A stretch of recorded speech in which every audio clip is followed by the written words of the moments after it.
नमस्कार। मैं डॉक्टर अर्चना जोशी अपने सेकंड ईयर के ड्राइंग एंड पेंटिंग के स्टूडेंट से मुखातिब हूँ। प्यारे विद्यार्थियों, आज हम आपके द्वितीय प्रश्न पत्र जो कि प्रायोगिक है में पोर्ट्रेट निर्माण के बारे में जानेंगे।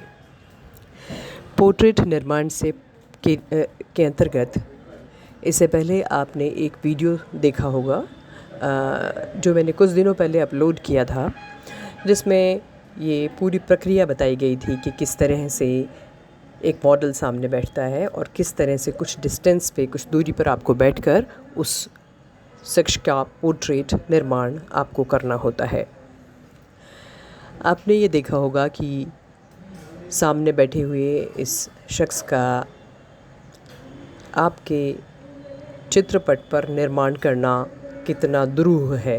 ये देखने में दुरूह लगता है, लेकिन अगर आप स्टेप बाय स्टेप उसे फॉलो करते हैं, उसकी कुछ टेक्निक्स हैं, उन्हें आपको हृदयंगम करना होगा और अगर आप उन्हें ठीक से समझ लेते हैं तो पोर्ट्रेट निर्माण करना उतना मुश्किल नहीं होता।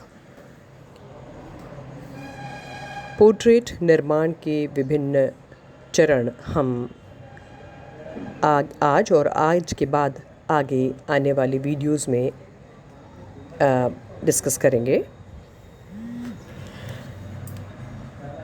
पोर्ट्रेट निर्माण हेतु विभिन्न लोगों द्वारा विभिन्न तरह के टिप्स दिए जाते हैं, लेकिन मुझे लगता है कि इनिशियल लेवल पर विद्यार्थियों को जब स्टार्ट करना है पोर्ट्रेट बनाना, तो उसके लिए बहुत आसान टिप्स मैं आपको देना चाहती हूँ। इस हेतु हम कुछ एक चरणों में इन्हें विभाजित करते हैं। आज हम पहला चरण सीखते हैं। पहले चरण में जब हम पोर्ट्रेट का निर्माण करते हैं तो आप सभी को, जैसा कि मैंने असाइनमेंट में भी आपको बताया था, एक अंडाकार आकृति के निर्माण का अभ्यास करना है। जब आप एक अंडाकार आकृति का निर्माण कर लेते हैं, तत्पश्चात शुरू हो जाती है एक पोर्ट्रेट निर्माण करने की प्रक्रिया। अंडाकार आकृति के निर्माण के पीछे क्या उद्देश्य है, इस बात को भली भांति समझ लेना चाहिए। मनुष्य की आकृति या किसी भी मानवाकृति को ध्यान से देखिए। उसकी मुख मंडल को थोड़ी देर निहारिए तो आपको लगेगा कि इसकी आकृति, इसके मुख की आकृति कुछ अंडाकार सी है। तो पहला चरण इस आकृति को समझने को समर्पित है। सबसे पहले बिना सोचे समझे आपको एक अंडाकार आकृति का निर्माण करना है और सतत इसका अभ्यास करना है।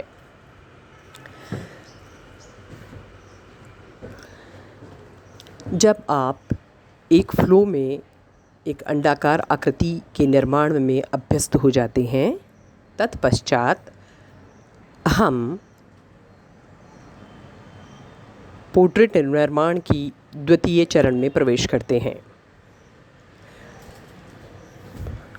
पोर्ट्रेट निर्माण के प्रथम चरण को पूर्ण करने के पश्चात द्वितीय चरण के बारे में हम इसके पश्चात वाले वीडियो में जानेंगे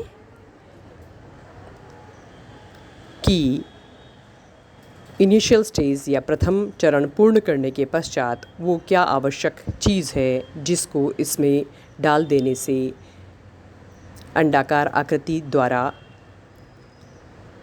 दूसरे चरण में प्रवेश करना आसान हो गया है और एक मुखाकृति के निर्माण के चरण में आप आगे बढ़े हैं। आज के लिए प्रथम चरण में इतना काफ़ी है कि आप सिर्फ एक अंडाकार आकृति का निर्माण करना सीखें। धन्यवाद।